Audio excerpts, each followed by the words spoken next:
Hey everyone welcome back to my channel tutti frutti. आज के आमी खूब सहजभावे पापड़ी चाटेर रेसिपि आपनादेर साथे शेयर करे नेब। पापड़ी चाटेर जोन्नो प्रथमेई तेतुलेर चाटनी तैरी करे नेब। एखाने एकटा फ्राई पैने प्रथमेई तेतुलेर पाल्प ऐड करे दिएछि, तारपर गुड़ ग्रेट करे ऐड करेछि जाते खूब सहजेई तेतुलेर पाल्पेर साथे मिक्स हये जाय।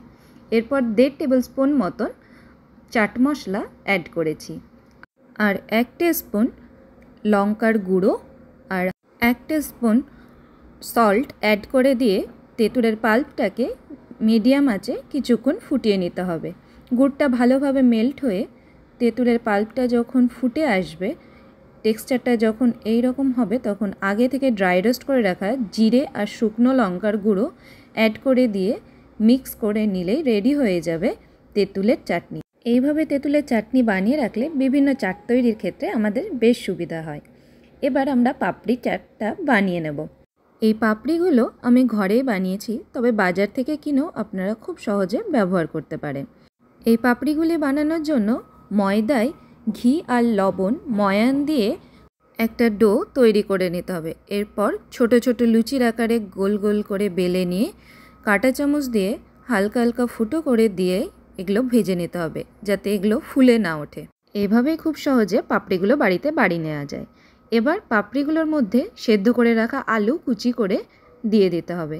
তারপর অল্প একটু চাট মশলা এই আলুর ওপরে ছড়িয়ে দিতে হবে।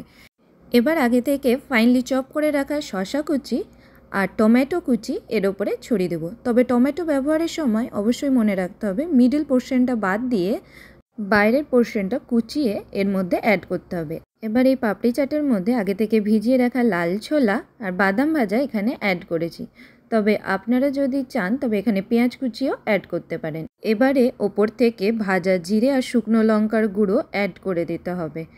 এবারে দই ভালোভাবে ফেটিয়ে নিয়ে এই পাপড়ি চাটের ওপরে অল্প অল্প করে ছড়িয়ে দিতে হবে। এরপর তেঁতুলের যেটা চাটনি আগে বানিয়ে রেখেছিলাম সেটা এই দইয়ের ওপর দিয়ে ছড়িয়ে দিতে হবে। আপনারা যদি চান তাহলে ধনে পাতা বা পুদিনা পাতার চাটনিও এখানে অ্যাড করতে পারেন। এবার ওপর থেকে আরও একটু চাট মশলা ছড়িয়ে দিয়ে তার ওপর ভুজিয়া ছড়িয়ে দিলেই রেডি হয়ে যাবে এই লোভনীয় পাপড়ি চাট। এটা একদম খেতে দোকানের মতন হয়। আপনারা বাড়িতে এটা খুব সহজে বানিয়ে নিতে পারেন। যদি রেসিপিটি আপনাদের ভালো লাগে প্লিজ আমার চ্যানেলটি আপনারা লাইক শেয়ার আর সাবস্ক্রাইব করতে কিন্তু ভুলবেন না। আপনারাও এটা বাড়িতে টেস্ট করে দেখতে পারেন। আজকের মতন টাটা, বাই বাই।